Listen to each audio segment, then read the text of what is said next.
Ibu Pertiwi kembali berduka, meneteskan air mata darah.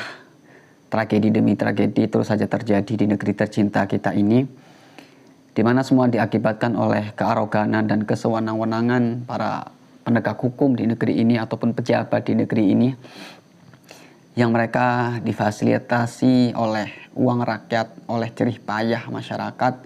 Namun fasilitas yang mereka dapat digunakan untuk menindas rakyat.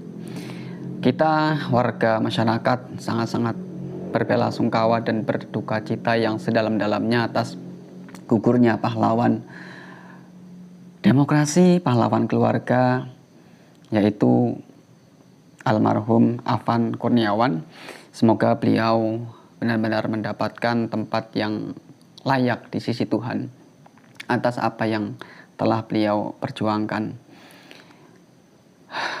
Terlepas daripada itu, mari kita kembali bertafakur ataupun berpikir, apakah perjuangan beliau sampai mengorbankan nyawa akan sia-sia begitu saja? Itulah pertanyaan yang harus kita renungi bersama-sama.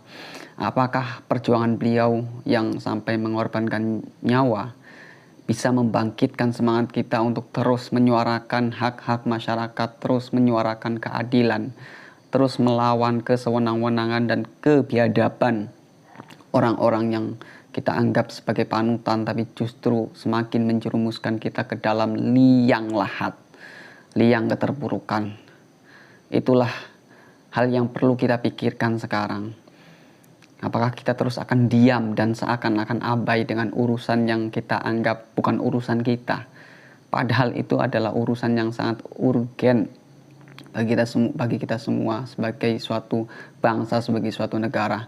Ini bukan masalah siapa kita, bukan masalah kita itu profesinya apa sehingga kita tidak perlu ikut campur untuk masalah yang berkaitan dengan negara. Itu kadang-kadang suatu pemikiran yang banyak dipikirkan oleh kalangan kita, bahwa kita itu rakyat kecil lah, nggak perlu bersuara. Itu adalah pemikiran yang salah, karena justru suatu negara itu dibangun oleh pondasi-pondasi masyarakat.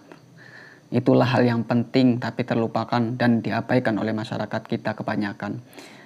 Maka dari itu saya kembali mengingatkan, ayolah kawan-kawan, kita gunakan momentum ini, kita gunakan pengorbanan beliau yang sudah gugur di medan perang melawan kejahatan para pemimpin yang durjana itu sebagai motivasi kita untuk selalu semangat untuk menyuarakan kebaikan, menyuarakan kebenaran, menyuarakan hak-hak masyarakat. Jangan